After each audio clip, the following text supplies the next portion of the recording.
I stepped off the plane, my boots echoing on the terminal floor. 2 years. 2 years of deployments, drills, and sleepless nights.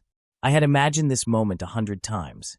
Emily waiting for me, her smile brighter than the sunlight streaming through the airport windows. My chest tightened with anticipation. Jake, over here. I spun toward the voice, my heart leaping. Mark waved, but something in his expression made my stomach twist. He looked uneasy, not excited. Mark, I asked, forcing a smile. Where's Emily? He hesitated, glancing toward the arrival's gate. She's here.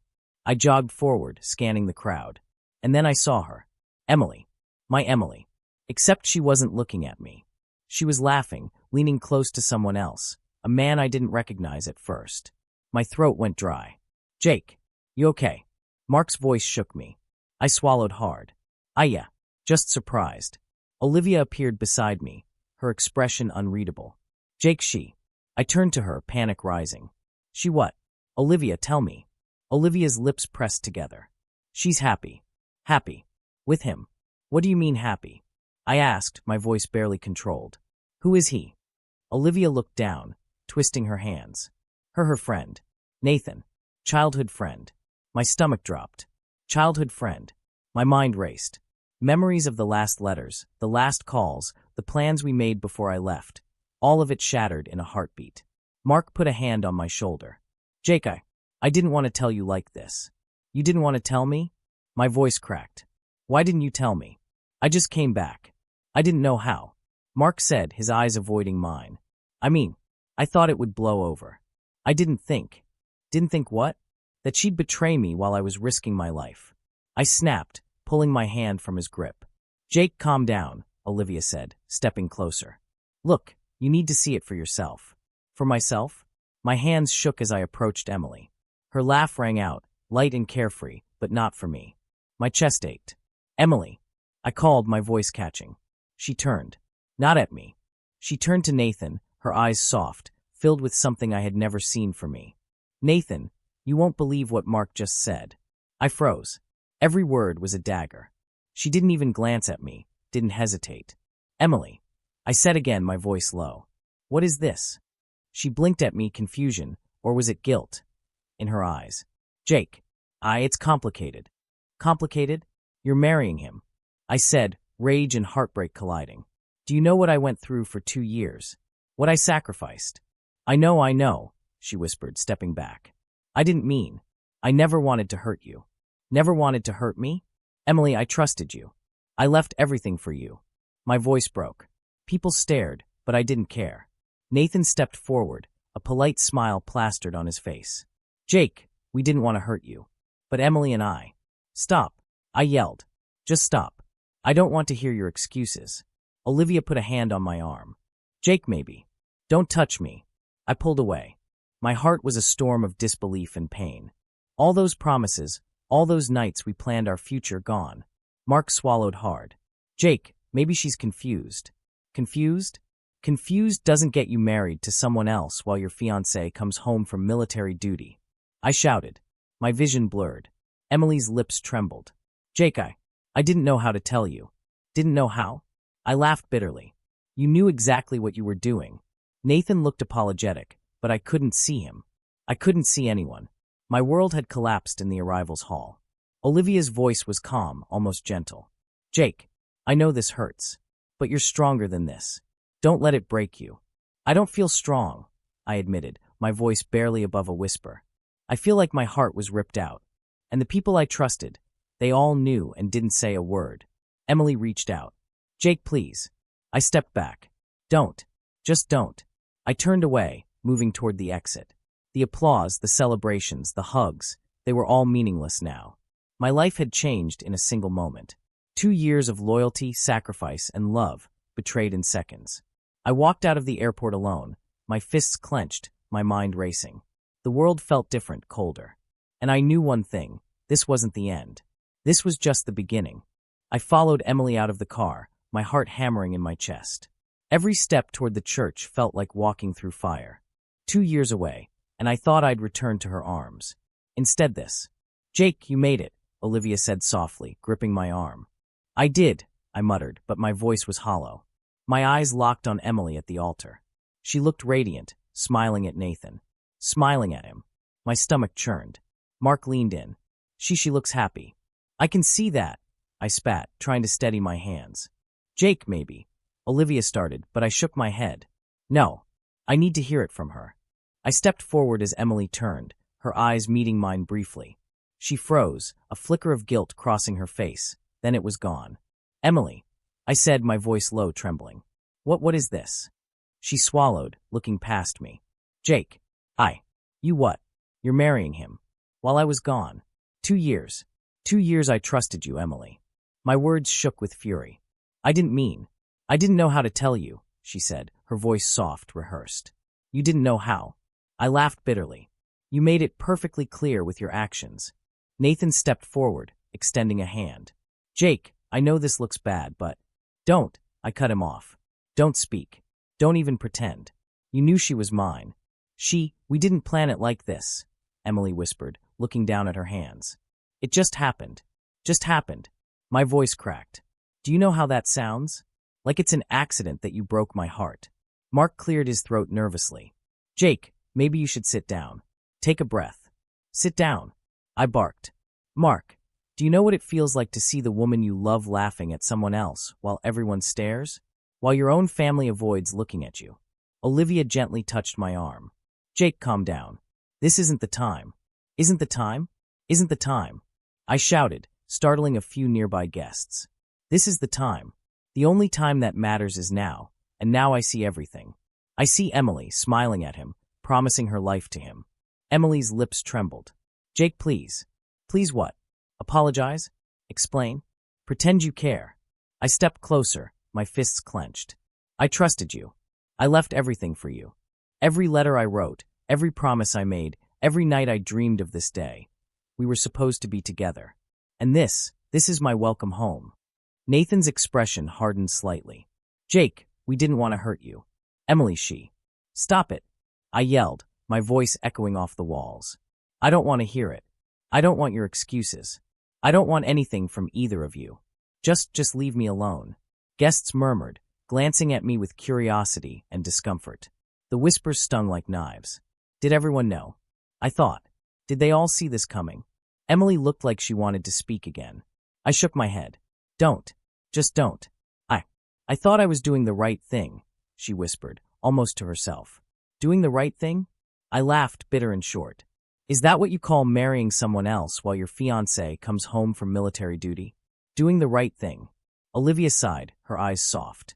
Jake, I know you're hurting, but you need to breathe. You can't let this destroy you right here. I shook my head violently. Destroy me? You don't understand. You weren't the one living 2 years for her. You weren't the one imagining a life together while she planned this behind my back. Nathan tried again. Jake, I respect what you did for the military. I really do. But Emily, Enough, I said, cutting him off again. You think respect matters? It doesn't matter. Nothing matters. You're her choice. You're her life now. And I don't even know what I am anymore. Emily's eyes glistened with tears. Jake, please understand. Understand what? I shouted, my voice raw. That I loved you more than anyone? That I came back expecting my life to be the same and found it ruined? My throat tightened. I couldn't finish. Mark stepped closer. Jake, you're stronger than this. You can handle it. I don't feel strong, I admitted, my voice barely above a whisper. I feel betrayed, humiliated, powerless. And everyone I thought I trusted, they knew. They all knew. Olivia nodded. Some did. Some tried to protect you in their own way. But yes, it's hard. It's a lot. I looked at Emily one last time. Her smile was real, but it wasn't for me. I don't know if I can ever forgive you, I said softly, more to myself than to her. And I don't know if I want to. Nathan took her hand. Emily, leave me out of it, I said firmly. I turned and walked toward the door. My boots clicked against the floor, echoing my heart's rhythm. 2 years of loyalty, sacrifice, and love, all shattered in a single moment. Outside, the air hit me like a slap. I drew a deep breath and let it out slowly, trying to steady my racing mind. This wasn't the end. I had survived worse. And now, I had to survive this. I shut the door to my apartment and let it slam. The sound echoed the anger I couldn't shake. 2 years away, and everything I thought I had gone. Emily, Nathan, the laughter, the promises, they all burned in my memory. I sank onto the couch, head in my hands. The walls felt like they were closing in. The phone rang. I glanced at it. Mark. Jake. His voice was hesitant. Mark, I said flatly. We need to talk. Okay. What about? About Emily. About the wedding. About you knowing and saying nothing. My voice was tight, almost a growl. There was silence. Then, Jake. I didn't know what to do. I thought maybe it was temporary. I didn't. Didn't know what? Didn't know how to tell me she'd betray me? Didn't know I'd come back to this? I slammed my hand on the table. Mark, I trusted you. I know, he said, voice breaking. I should have said something sooner. I thought I was protecting you. You were protecting me from what? The truth. The reality. I shook my head, furious. Mark, did anyone else know? Maybe some did, he admitted quietly. Some of the family, but they didn't want to hurt you like this. They thought, maybe it would blow over. My stomach twisted. Blow over? People conspired around my heart? My life. I didn't want to hurt you, he said. Too late for that, I said bitterly, ending the call. I collapsed back, staring at the ceiling. How could I have been so blind? The phone rang again. Olivia this time. Jake, she said softly. Are you okay? Olivia. I don't know if I can ever be okay, I admitted. Emily, everyone, they knew and no one said a word. I didn't fully agree with Emily's choice, Olivia said carefully. I tried to warn her, I don't know. But she didn't listen. I didn't want to make it worse for you. Didn't want to make it worse? Olivia, she married someone else. Right in front of me. I whispered, my chest tight. I thought I knew her. I thought I knew people I trusted. I know, she said gently. I know it hurts. More than anyone can imagine. But you have to take care of yourself, Jake. Don't let this destroy you. I feel destroyed, I muttered. I can't sleep. I can't eat. I just replay it over and over. You're allowed to feel that, she said. But I need you to hear me. You're not alone. You'll get through this. You're stronger than you think. I don't feel strong, I said quietly. I feel hollow. Empty. Betrayed. Write it down, Olivia suggested. Write to Emily. Write to yourself. Letters, journals, anything to release it. Don't bottle it up. I nodded slowly, though I wasn't sure she could see it. I already started letters to her. I haven't sent them. I don't think I ever will. That's good, she said. You don't need to. It's for you, Jake. For your mind, your heart. I can't stop thinking, I admitted. Every laugh, every promise, every moment, it all comes back. And now, I can't trust anything. Not Emily, not Mark, not anyone. Did I even know them at all? You knew them, Olivia said firmly. You just were blinded by love and trust. That's not weakness. That's human. I don't feel human, I muttered. I feel like I've been replaced. Like I never mattered. You mattered, Olivia said, her voice breaking. More than you know. And you will again. But you have to survive this first. One step at a time. I stared at my hands, fists clenched. One step at a time, I repeated, almost to myself. But every step hurts. Every step reminds me she chose him, not me. Every step. You'll survive it, Olivia said firmly. I'll help you. You're not alone. I let out a shaky breath. Thank you, Olivia. I don't know what I'd do without you right now. You'd be okay, she said softly. Eventually. But I'll be here until that day comes. I hung up, sitting in silence. The apartment was dark, quiet, except for the sound of my own ragged breathing. I pulled a notebook toward me and pen in hand, my first letter to Emily waiting to be written. Dear Emily, I whispered to the empty room. I trusted you. I believed in us. And you broke everything. I wrote. I cried. I wrote some more. And signed. Unsent. Letters of rage, heartbreak, confusion, and desperate questions poured onto the page. Hours passed. My hands ached. My eyes burned. But somehow, writing made the emptiness slightly less sharp. The betrayal hadn't vanished, but at least it was on paper instead of festering in my mind. I leaned back, exhausted, the notebook clutched to my chest. The anger was still there, the hurt still raw, but for the first time in hours, I felt a tiny thread of control. Maybe tomorrow, I could breathe a little easier. Maybe tomorrow, I could start figuring out how to face them all again. I paced my apartment, phone in hand, scrolling through social media I had avoided for months. Emily. Nathan. Pictures. Smiles. Laughs. Every post screamed what I already knew. They had started reconnecting while I was away. And it wasn't casual. It was deliberate. I slammed the phone down. The walls shook with my anger, or maybe it was my heartbeat. Mark's number flashed on the screen. I hesitated. Then I called. "Jake," he said, voice tight.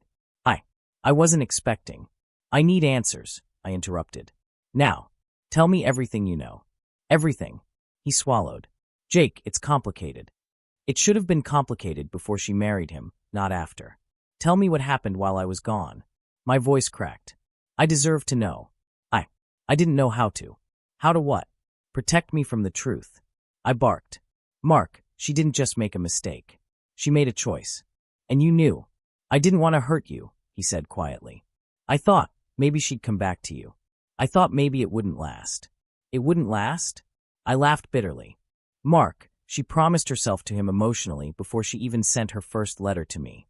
Do you have any idea what that feels like?" I saw some messages," he admitted. "I should have told you, Jake. I should have. Should have," I growled. "You didn't. You let it happen. You all let it happen. And now I'm supposed to just swallow it." "I know," he said, voice trembling. "I was wrong. I didn't want to ruin your homecoming. I didn't think. I trusted you," I shouted. "And you lied by silence. Every time she laughed with him, every photo she posted, every comment you knew, and you did nothing. I wanted to protect you from heartbreak," he whispered. "Protect me." I laughed bitterly. "Mark, do you know what it feels like to come home, expecting love, only to find betrayal waiting at every turn? You're supposed to be my friend." "I know," he said softly. "I've been a coward. I can't change that." I pinched the bridge of my nose. My head ached. "So you admit it. You admit you watched it happen." Yes," he said quietly. "But Jake, maybe it's better you know now. You need to see the truth for yourself." "The truth?" I spat. "The truth is, she never loved me the way I thought. Not really. And you all let me believe it. 2 years of sacrifice wasted." "I'm sorry," he said, voice low. "I really am. But what you do now, that's up to you." I hung up. My mind raced. She planned it. Every step, every smile, every word. Calculated. Not a mistake. The betrayal cut deeper because it had a purpose. I clenched my fists. Nathan. His face appeared in my mind, smiling at Emily like he owned her. He didn't need to be cruel. Just calm, confident, and manipulative. That was enough. I grabbed my notebook. Pen in hand. Not letters this time. Plans. Strategy. My heartbeat slowed as I wrote down names, dates, interactions I remembered, social media posts, every little clue. Mark knew. Emily knew. Nathan knew. I paused, thinking. I didn't want revenge like a blind rage. I wanted calculated. I wanted to take back control of my life first, then let them feel the weight of their choices. I dialed Mark again. "Listen, I don't want apologies anymore. I need facts. Every detail you saw. Dates, messages, anything." Okay," he said hesitantly. "But Jake, you're going to hate me." "I already hate what they did," I said flatly. "Just tell me the truth. No excuses." He hesitated, then spoke. "Emily started talking to Nathan again, 3 months after you left. At first, casual. Then more frequent. She told me she couldn't help it. She said he understood her in ways she felt you never could. And you didn't tell me?" I asked, voice trembling. "You let her betray me." I thought you'd be better off believing she missed you," he said weakly. I slammed the notebook shut. "Better off. Mark, you're a coward. And you helped her. All of you did." I didn't mean to," he whispered. I exhaled slowly. Rage still burned, but clarity came too. Revenge wouldn't be simple. It couldn't be. It needed precision. I needed patience. I needed to rebuild myself first, stronger, smarter, untouchable. And then they would understand what it felt like to be betrayed, powerless, humiliated. I stared at my reflection in the window. My eyes were red, my face tight with anger. "I can't go back," I murmured. "I can't stay broken." My mind raced with possibilities. Social situations, career moves, people to reconnect with. Every decision would be a step toward control. Every action would slowly tip the scales. Emily and Nathan weren't villains. They were just careless, selfish. But I could use that. I could turn it into a lesson for them. A lesson they'd never forget. I picked up the pen again. This time, it wasn't for letters of heartbreak. It was for strategy, for planning. for taking back my life. I would survive this. And when the time came, they would see the full measure of their betrayal. I looked at myself in the mirror, sweat dripping down my face, muscles burning from the morning run. 2 years of absence, 2 years of betrayal, and I realized something. Begging for Emily back would only break me further. I wouldn't do it. Not now. Not ever. Jake, is that you? I turned to see Liam, my old military buddy, grinning as he approached the gym. Liam, I said, wiping sweat from my forehead. Yeah, it's me. Trying to survive life without, you know who. He laughed. I know exactly who. And good on you. You can't let that mess define you. I'm done letting it define me, I said, voice steady, though my chest still ached. I've been angry, hurt, humiliated. Now it's time to focus on me. That's the spirit, Liam said. You're stronger than you think. Let's get you back on the map. We trained hard. Hours of running, lifting, sparring. Every drop of sweat burned out frustration. Every rep hammered in determination. I could feel myself changing, not just physically, but mentally. The old me, naive and trusting, was fading. The new me was sharper, calculated, ready. Jake, you've got fire now, Liam said one evening after a grueling session. Use it wisely. Don't waste it on anger alone. Channel it. I will, I promised. I'm done being the victim. I'm done letting her. Nathan, anyone control how I feel. Old friends from the base started reaching out too. Invitations, calls, texts. Dinner? Drinks? Networking. I accepted them all. Rebuilding connections I had neglected, proving to myself that life could go on. At one social event, someone I hadn't seen in years said, Jake, wow. You've changed. You look confident. Commanding. I smiled. Thanks. It's been a process. She's going to notice, the friend whispered. Emily. Nathan. They'll hear about this. Word travels. I didn't smile at that, but inside, a plan was forming. Let them notice. Let them feel the shift. I wasn't petty, at least not in obvious ways. But subtle tension had its own power. One evening, Liam and I sat on the balcony, overlooking the city lights. You're different now, Jake. Calm, collected. Not bitter. You've got control. I feel control, I said quietly. And that's scary for some people. Especially for her. Especially for him. Good, Liam said. Use that. Build yourself. Make your life untouchable. Revenge isn't about violence. It's about being untouchable, respected, admired. I nodded. He was right. I didn't need to humiliate Emily or Nathan publicly. I didn't need to shout, cry, or fight. I needed to become someone they couldn't ignore. Someone whose absence or presence mattered more than any betrayal. Weeks passed. I worked harder than ever. At work, I took on challenging projects, earned recognition I hadn't before. At the gym, I pushed my body to new limits.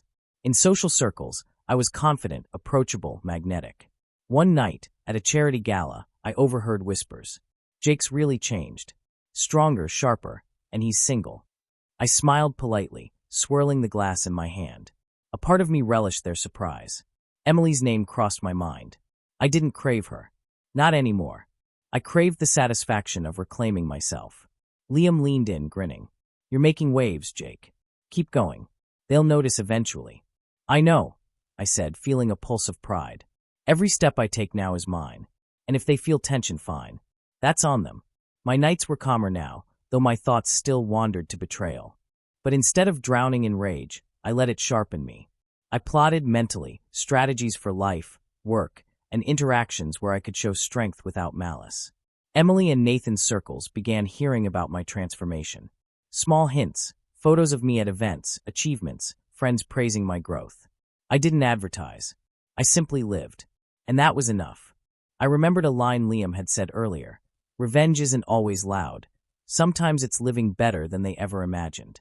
I repeated it to myself quietly, letting it sink in. Yes, that was my path. Not screaming at them. Not begging for apologies. Not wasting energy on past heartbreak. Only forward, only upward, only stronger. And for the first time in months, I felt it, power, control, and clarity. I was no longer the man who returned to betrayal. I was someone new. Someone they wouldn't recognize. And that would be enough. I watched from across the room, glass of water in hand, as Emily fumbled through another conversation at the charity event. Her smile was tight, forced. The laughter in her eyes didn't reach them. Nathan stood nearby, confident as ever. Or so he tried to appear, but his usual charm faltered when a colleague subtly questioned a business decision he'd made. "Jake," Mark's whisper pulled me back. "You're staring too much. People are noticing." "I'm not staring," I said casually, though my eyes never left them. "I'm observing." "Observing doesn't look casual," he muttered. It's getting heavy." I smirked faintly. "Let them feel it. They chose this life. Let them live it fully. I don't need to interfere." Mark sighed. "Jake, sometimes I think you enjoy seeing them struggle." "I enjoy justice," I corrected him. "Not revenge. There's a difference. Justice has a natural rhythm. Revenge is chaotic and fleeting. I prefer patience." "You're cold," he said softly, almost worried. "I've learned to be smart, Mark. Controlled. Patient. Let them slip on their own missteps." Emily laughed at a comment Nathan made, but it sounded hollow. Someone whispered behind her, and she froze for a brief second. My mind ran through what I'd learned.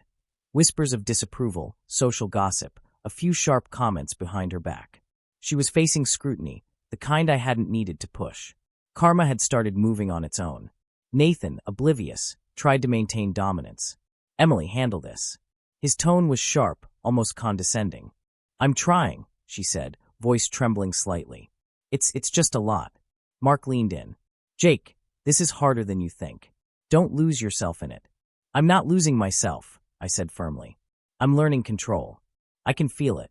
Every slip they make reminds me why I left them behind emotionally. Every mistake Nathan makes reinforces that I'm stronger than before." We left the event later, walking through the quiet streets.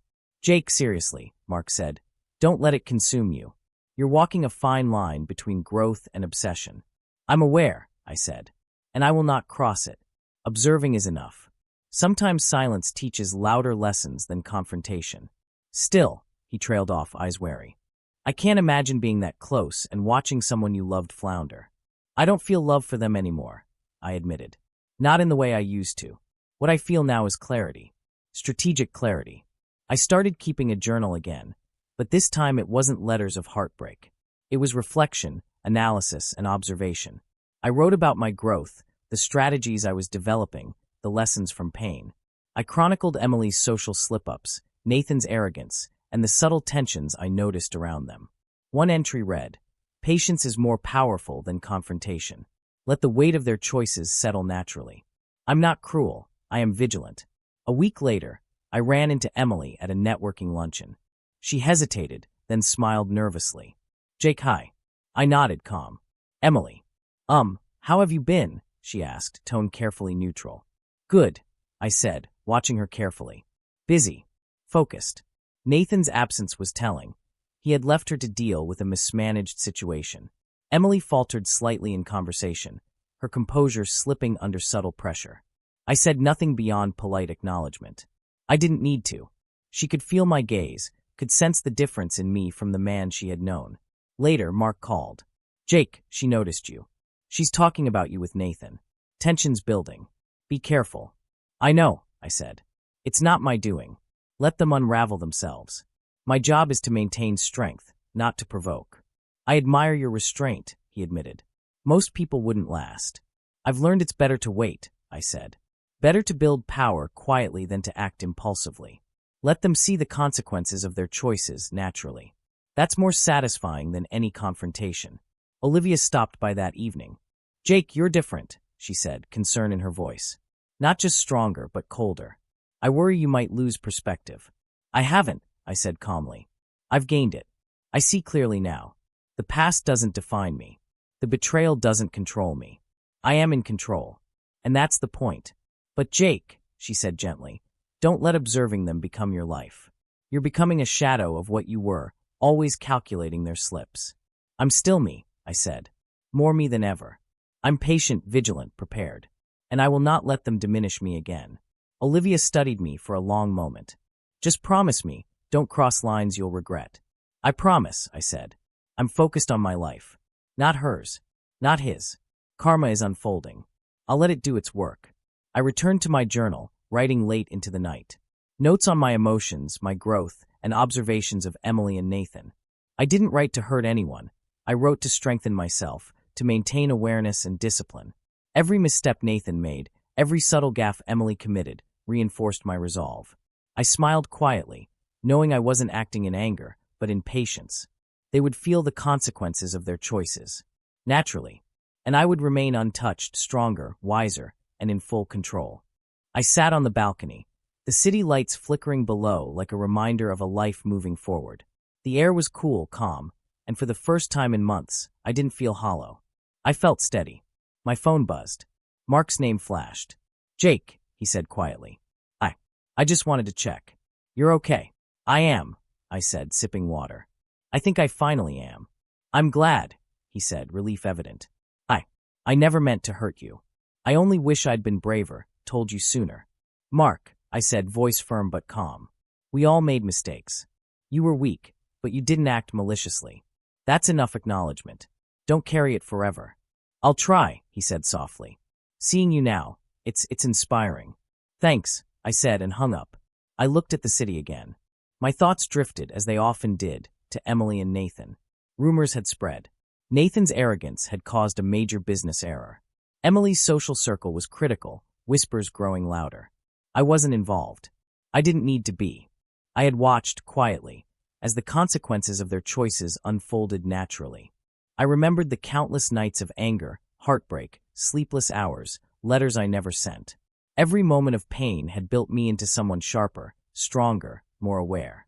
The man staring at the lights now was not the man who had returned from military duty, naive and trusting.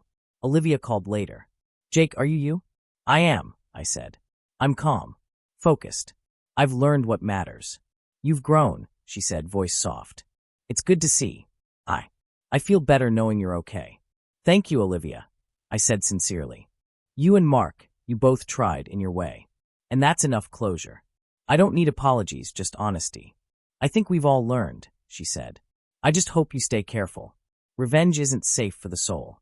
"I know," I said, smiling faintly. "But I've realized revenge isn't what I wanted anymore. I only wanted balance. Justice quietly earned by life itself." Emily and Nathan had changed. Not because I acted, but because life moved them toward consequences. Emily's smiles no longer reached her eyes. Nathan's overconfidence had created tension and error in his business. Observing, I felt neither satisfaction nor gloating. Only awareness. Only proof that the world had its own way of balancing mistakes. One afternoon, I saw Emily at a social gathering.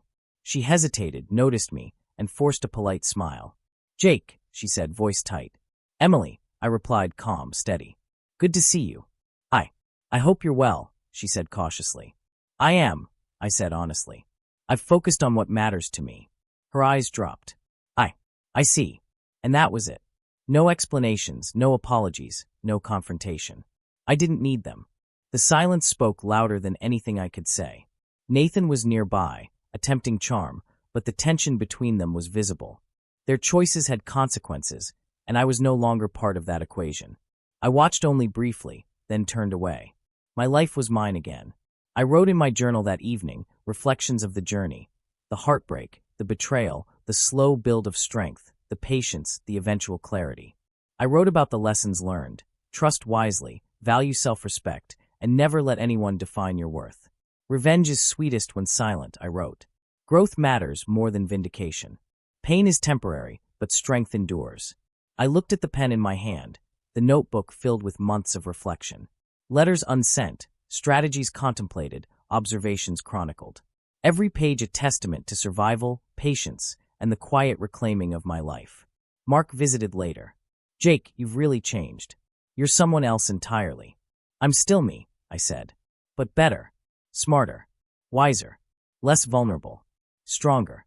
"You've forgiven in a way," he said softly, even if silently. "Not forgiveness," I corrected him. "Recognition. Understanding. Life isn't about grudges. It's about balance.